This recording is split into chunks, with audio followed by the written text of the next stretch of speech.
Hello, my name's Fisher, and for a few years I had the massive privilege to help out on the game design, mission design, writing, IT work, and level design, which is what I'm hoping to focus on today on Paparazzi, which is a game about taking photos of dogs that you will love and should buy immediately.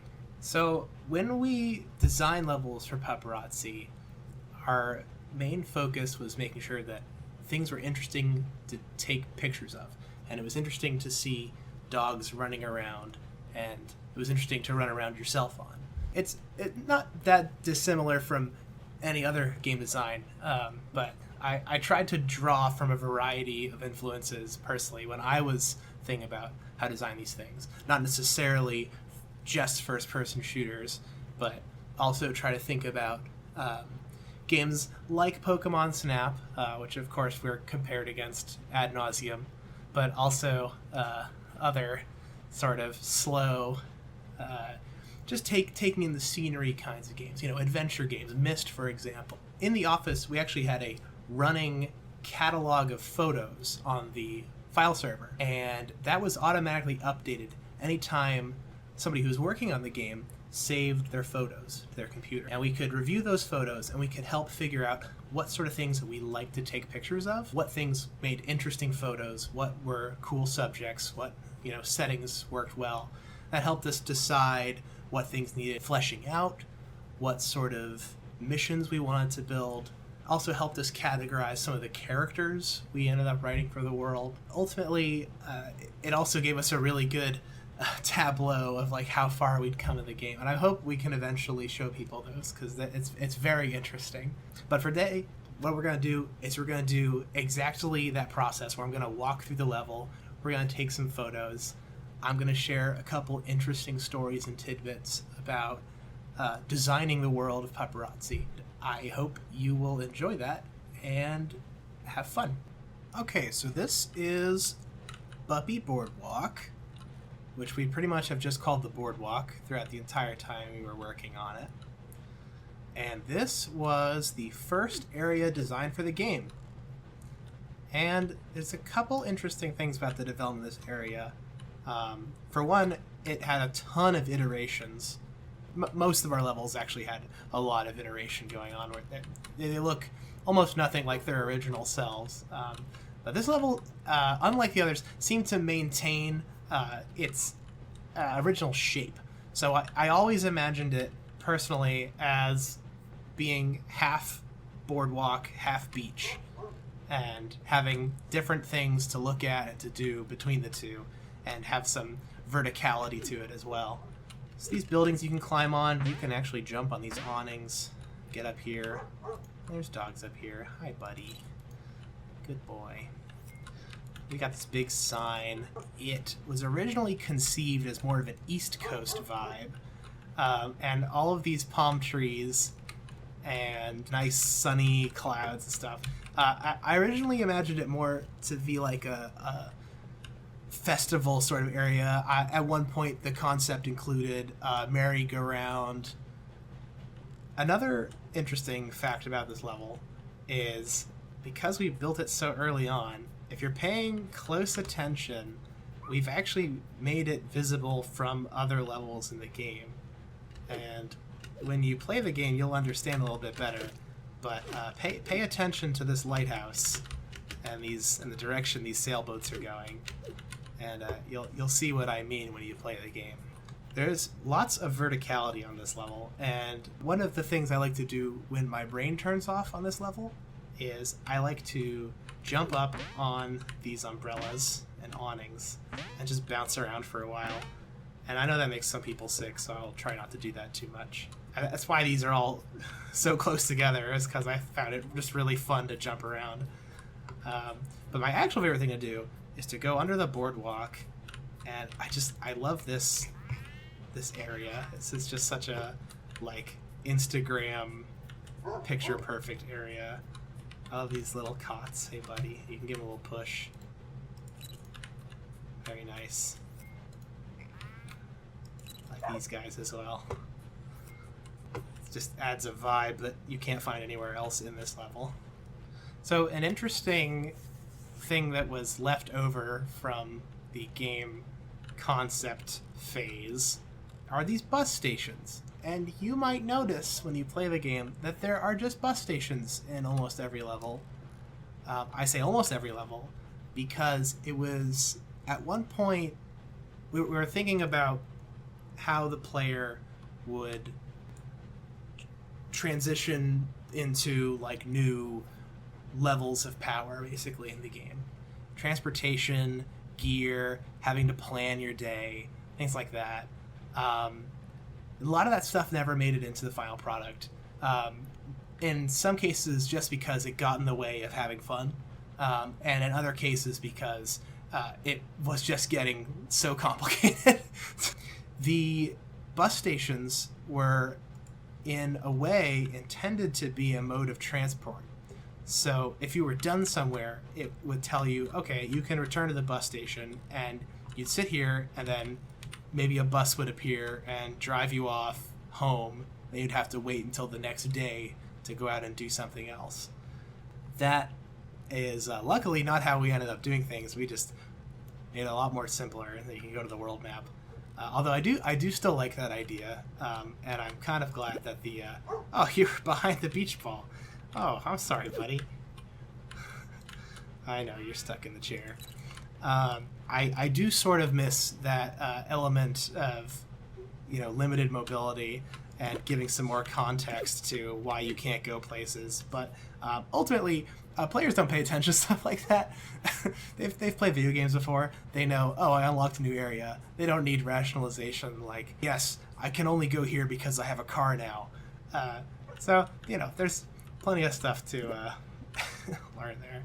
I got a couple of fun facts in this area. One, this skateboard you can ride.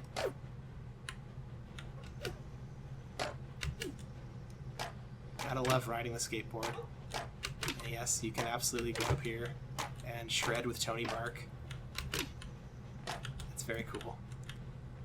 And second fun fact, all of these food vendors you can actually get food from. If you click on the truck, where the paw print is, and you can go ahead and give these to dogs. And this is Froggart. Froggart has a very cool effect on dogs where it will make them jump for joy.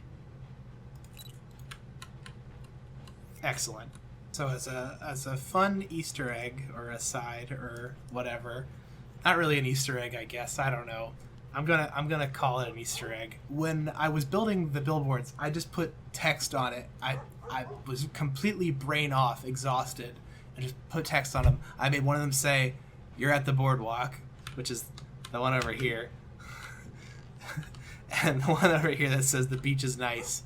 And Campbell, one of our artists, I mean, this game, the style of this game is in a huge part, especially in the levels, thanks to Campbell and Alexi, who worked very hard, and the dogs are done by Christy. Just excellent aesthetic work there. But these signs were not that. I just made a joke, which is, I don't know what to put in the signs, and so I just said the dumbest thing I could think of. It created this funny effect when we started adding other random signs to buildings and stuff, where the beach is nice sign, when you look at it from the ground, they have the beach is fresh spaghetti. Apparently Campbell also thought it was funny, so that when he redesigned the sign to not just be like plain text, he made the nice lower on purpose, that you still can get this effect from the ground. So, the beach is fresh spaghetti. Tell your friends. Just want to take a minute and give some quick credit to Isabel. This area here used to be just like this. Used to be just this courtyard. There were some buildings. There's this one big building with nothing on it here. And Izzy took it upon himself to make this arcade, and it even has a plot function in it, and I love all these dogs. Look at this little guy. Oh, he's gaming. You know he's gaming. Ah, look at him. That'll be you when you play Paparazzi, a video game that you should buy right now. A very good way of breaking up the monotony of just following the Boardwalk buildings. And I'm honestly jealous that I didn't think of it first. Oh, I just saw a dog jumping from building to building. All right, welcome to Metropolis, which is our city park combination level. Much like Boardwalk, you have half of the level one style of area and the other half another distinct but somewhat similar level, and the two complement each other very well. So a lot of the work that was done on this level was actually done by Izzy. A lot of the stuff that I helped with were dog pathing issues, verticality stuff. I had a lot more influence on the design of the park, this playground, gray boxing there, but a lot of the city layout, a lot of these buildings were done by Alexi. Alexi built this great modular set of building elements, and we were able to construct new buildings once he had moved on from the project. And they are awesome. It's just great. As a fun fact for this level, you may notice the game is rated E, and it's rated E for an alcohol reference. What's that about? Well, this is the one alcohol reference in the game. Is that the sign says beer on it. When we asked Alexi why the sign said beer, he didn't remember why he put it on there. And I thought that was very funny.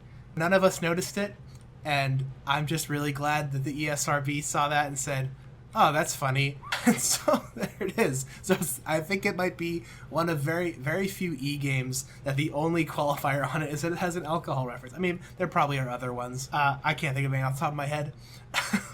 So at one point, this level was conceived as something of a hub world for other levels. There was a moment where we thought we could combine all of the other levels in the game, be able to traverse between them, or maybe just make it, clear that, each area is interconnected, even if you can't actually traverse through them, like, in-game. Even if it still means, like, taking a bus or a car or whatever. And for a long time on this level, and I think, like, up until fairly recently, there were copies of other levels actually still in the scene file. So we had to make sure we deleted those. That would be a huge performance waste. Even if they were deactivated and like not visible, it still took up a lot of space in the Unity hierarchy. Helped a lot with the organizational stuff. But that's neither here nor there. So these tunnels are kind of a byproduct of that idea where you'd be able to travel different areas. Now they are for cars. Moving cars were a very contentious subject. You'll notice that they move very slowly, and this is very much on purpose. We take very seriously trauma and not wanting to cause people to relive trauma that they may have experienced, or even, perhaps perceive something violent. We don't want anybody to think that the dogs are going to be harmed by cars, or the dogs will harm the cars. I don't know. Which are you more afraid of? The thing about the cars is that we had actually, I remember personally, like 3 sit-down meetings where it was actually, hey, what's up with cars? We knew we wanted the cars in the level. They added a lot to make it feel more alive. We also had dogs on mopeds. We still have dogs on mopeds. Dogs on bikes. You see those guys rolling around. They'll crash into stuff all the time, but they always bounce back up. And they're always staying vertical. If even that is scary for you, there is an option in the settings menu. And I want you to be aware. On the first page of the settings menu, if you look down here, moving cars, you can turn this off. Let me show you what that looks like. As that instead, you can see all the cars. They're still in the streets. They're just sitting still. And you're not missing out on any content, I promise. You can just play the game just like this. Everything works perfectly fine. You can still take very funny photos of dogs riding bikes. It looks great. And that will all remain. And I want you to know that because I personally have friends who reached out to me and were saying, I'm nervous that you have moving cars in your game. And I wanted to be sure that they understood that at no point do we want anybody to feel like we want to see dogs be put into harm's way. In this world, we kind of imagine that they're basically all invincible anyway. So if you see something scary happening to a dog, just remember they're all perfectly fine. There's this is a world designed by dogs for dogs. Even though it looks something like the human world, all of this is perfectly safe. I promise. You'll sometimes see dogs climbing up. Well, not climbing necessarily, but you'll sometimes see dogs in the roofs here. These dogs are sitting. They're not going to move around too much. But, oops. Occasionally. Sorry. Apologies if I'm making you sick at all. You will sometimes see dogs come up in these roofs. Oh, yeah, there's one right now. So, dogs can move between the roofs of buildings. But in order to do that, I had to set up something sort of like a dog tunnel network. It works sort of like an elevator. If you see this yellow building here, at like the bottom of the building and at the top of the building, there are basically little stations where the dogs will choose to, either go up the building or go down the building. And they can't stay in the building. They can either be on top of it or below it. And the dogs will play an animation where they'll go through it, and they will do a little flip. And that will happen, too, if they move between rooftops. Like, if this dog decides to go down there, he'll do a little flip. And it's really cool and cute. But what happens if they move within a building from the top floor to the bottom floor is they'll just kind of disappear, and they're fine. I just promise that they're fine. They're invincible, remember? It was, and it might not even happen anymore, to be honest with you, because it has been a minute since I have looked at that setup, and it might have just been broken. Anyway, if you see dogs on the rooftops, let me know. I think that's really cool. That was something that I designed that was funny, and I hope people enjoy that. Speaking of things that I designed that I enjoy and low effort. So Campbell took it upon himself to make this park look awesome because it used to be this park was very flat and kind of just like a downward hill and was not really interesting to look at. Look at this beautiful vista. Gosh, this is amazing. All these buildings. It's like an observatory there. You can even jump up here, look down here. Sometimes you can see cars passing through here. You can see all of these buildings, all these details. Well, Campbell said, I need you to design a park for me. I need you to lay one out on paper, and I will build the terrain, and we'll make this happen. He just put up a paint program, or I think it was like a piece of paper or something. And he said, all right, design a park. And I just looked at the paper and didn't really think about it very much. Just went, okay, we'll put a hill here and a hill here. And I was like, I don't know, and a pond over here. And I was like, all right, we'll do that. We kept iterating on that design, and eventually we got to this really beautiful park. And we have these amazing, fountains. I love this water shader. This gazebo. This light lights up at night. Love this bridge. Love going under the bridge. There's a bonk under here. We got these ducks. Look at the ducks. Look at them go. I don't want to spoil everything here, but there's a stage here. It's just a really awesome place. Plus, if you come over here, you can find plenty of frisbees, RC cars, and sticks around. Give it a toss, and you can play fetch with the dogs if they want to. All right, come on, buddy. Come on, buddy. You ready? Let's go. Yeah. Oh, okay. You wanted the frisbee. Okay. Yeah. Fuck, I even got one of the dogs that was up on the plateau there. Oh, where's the stick? Where's the stick? Ah, good boy. Nice hat. This is also a great place for the RC car. If you find the RC car, you can turn on the RC car, put it down, and let it go. And dogs will absolutely chase it around. What a thrill. It's so much fun to do here. There's just so much room to like just watch dogs play around. So originally the playground, I imagined the playground to be much larger. I thought of this like a really like, the primary feature of this area is the dog park, which is like this huge place. This I might cut this out because this might be gruesome. So the tone of the game was very different at one point. We're trying to think of something more satirical than cute. And on this playground, we have this train. And originally, the train was supposed to be a dog. It was a dog with his mouth open and like a giant tongue sticking out. And it was really creepy. And it fit more with a more subversive vibe that we were going for early on. And I kept saying when I put it in, and it's just a gray box. I didn't actually model anything fancy at all. It was just a nice, gray, well, not a nice gray box. There's no such thing as a nice gray box.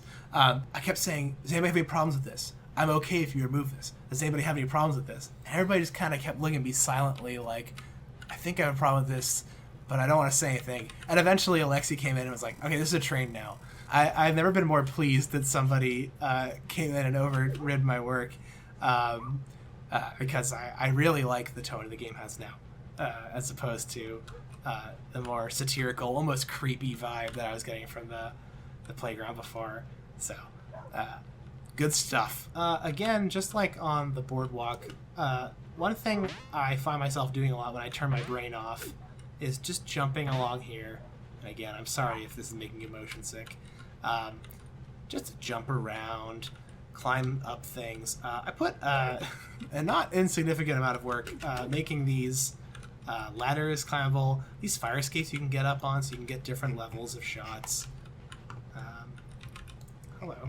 Hi, buddy. And there's, there's a lot to climb on, a lot to jump around here. And that's just something I like to do when my brain is in full shut-off mode. A ladder back here in this alleyway. You can pick up this trash. Who doesn't love trash? And we can give it to the bone seller. There you go. That's yours now. Other thing I like to do that I actually, at one point, felt was very important. I really couldn't tell you why, but I felt it was very important that you would be able to make it across this level without ever touching the ground. On the roofs, jump from the roof, maybe, jump to this lamppost, or you could jump to the lamppost over there, or the tree to the gate there. Jump across these trees. These pink trees, fun fact, they bounce. Maybe you could go off that bounce. Fun fact, the fountain bounces. You can basically access any part of the city park combination by jumping around and just being a monkey. Because who doesn't want to be a monkey sometimes? I know I think about it pretty often. Another fun fact about these trees is that they're kind of clingy. You can kind of stand on the edge of them. And that can be really useful if you want to take a photo, kind of like a Spider-Man angle. Look at that. What are they doing? What's going on over there?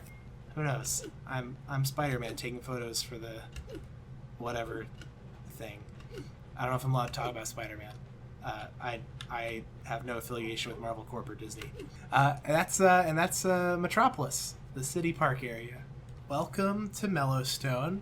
Mellowstone is basically Paparazzi's version of a national park, or we like to say nature park because nations don't exist anymore in the world of Paparazzi. And at the risk of spoiling the game a little bit, I've come here at sunset because it's just very beautiful. You can look and see all the beautiful shadows in the trees and look out in the vista, and even just taking a photo of the nature. Look at that. Look at that photo. I'm gonna post that to the dog net. Yeah. Yes, the sun. I love it when the sun is in a photo. We grabbed from a lot of national parks, different natural elements found in the U.S. And one of the key inspirations for me personally, aside from another one I'll talk about in a bit, is Yosemite National Park, which I visited when I was 13, maybe younger. Either way, I was a total snotty brat, and I hated it. I literally hated it. I was dehydrated. I felt like nauseous. We were in the car forever. I was with my whole family. I was going through something, and I hated it. Anyway, that's the only national park I've ever been to. And it was actually really beautiful in retrospect. Like, some of those photos are really great. I think some of that vibe has been preserved, not 100% maybe. Basically, I like to think of this as the Yosemite that I wish I had visited. I wish that I had had the presence of mind to enjoy, instead of being a snotty teenager. One great thing about this level, for me, is that when I was gray boxing it, the only video gamey reference I had in my mind was Halo Combat Evolved Blood Gulch. And I love that map. When I was a kid, I installed the trial edition on any computer I had my hands on for PC. And the only multiplayer map available in the trial edition is Blood Gulch. And I just love to walk around and just, mess around Blood Gulch. I'd drive warthogs over stuff and, blow stuff up on it. And the other thing I loved to do was to just go into caves and, see what was in the caves and, imagine what kind of world it was. Look, these dogs are having a meeting. What's going on here? How interesting. And walk around the caves and, imagine, what kind of people live here? What kind of world? And I think if I had to expand on Blood Gulch, it would look something like this, even though it's not really a multiplayer map. Although, when I was gray boxing it, that was still an option on the table for the game, was to have multiplayer. I think a lot of that vibe did end up making its way into Mellowstone. And with the help of Alexi, who did a lot of the geometry work for these rocks, it just looks amazing. And I don't even think I ever told Alexi that I was designing it based on Blood Gulch. And Alexi still made this awesome rock structure. It looks like it came right out of Halo, and I love that. God, I love it. It's so good. And what's funny about this area is that it's very Disney. In Disney World and Disneyland and any Disney park, there's a lot of forced perspective. And what's interesting about this vista is that you might think, oh, he's talking about forced perspective. He must mean this vista is forced perspective. Some of it is. And forced perspective, when we talk about forced perspective, we talk about things that are made smaller to appear further away, or things that are made larger to appear closer. This mountain here is awesome because it's just the right amount of detail to appear like it's really far away, but actually, it's pretty close. And you can get right up underneath it, and it does kind of lose its charm once you get underneath it, but because you're taking photos, photos are still. You don't get any of that. So, you can crash down, get a great photo of a dog right here. Oh, you are amazing. Here, look right at me. Come here.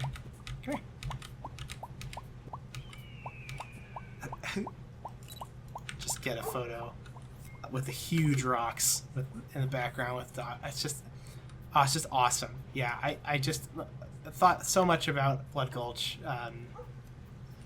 I don't want to keep bringing that up, but I love this, and it's sort of like my personal design love letter to that vibe. So, shout out to circa 2000 Bungie.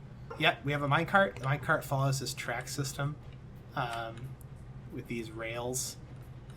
This is the business cat's office. What's funny, behind this door there is the business cat, and you can see him, who's a character in the game, business cat. If you open the door, you can see him. We never made it so you could open the door. Let's see, can I poke my head through it at all? No. The door is actually a separate object. You can, if you had an open in the editor, you can move the door open and it would hinge open. You can see the business cat, but Unfortunately, I guess we just forgot to do that. So, if you are an enterprising speedrunner, I encourage you to find the business cat somewhere behind that door. This level has a lot of birds. I noticed at one point this level felt very empty, and I felt like I needed something to fill up the empty space, and birds were the solution. And there's birds on other levels too, like there's birds on Metropolis as well, and there's different kinds of birds between the levels.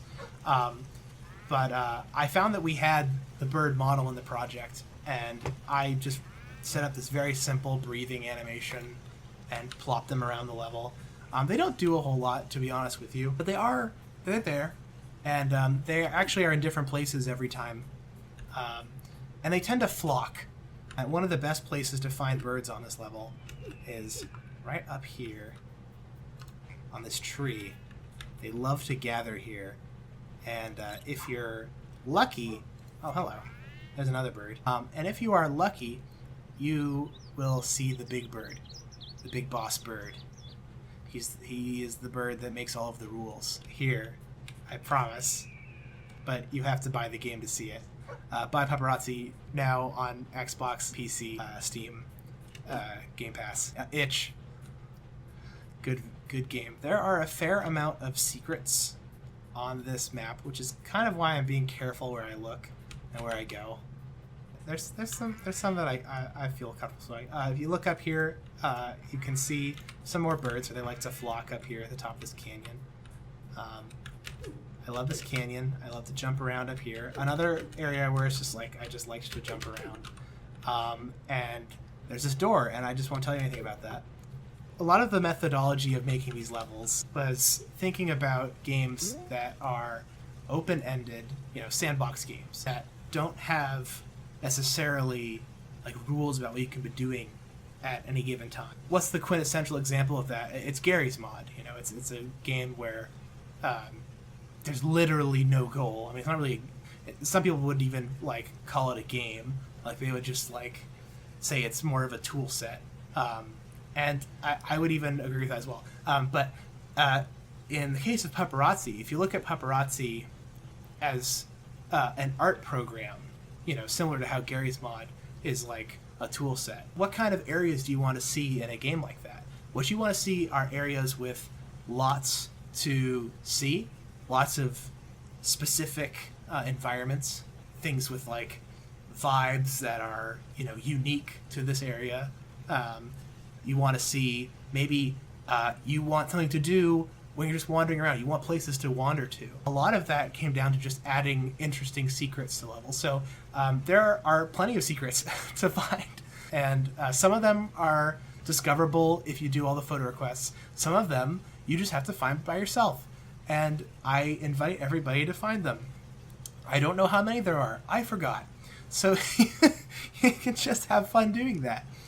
And feel free to tweet at me at StupidMassive on Twitter, and I want to see the secrets you find that either I forgot about or somebody else put in there and I just never knew about. I think this is going to conclude our walkabout here. Thank you very much for watching. Thanks so much to Kit Fox for publishing our game. Thanks very much to everybody from Sunday Month for allowing me to work on this awesome project and letting me just get really weird with it. And thank you to you for watching this video again. And thank you for buying the game, which you've done, right? I mean, you've done that by this point, surely.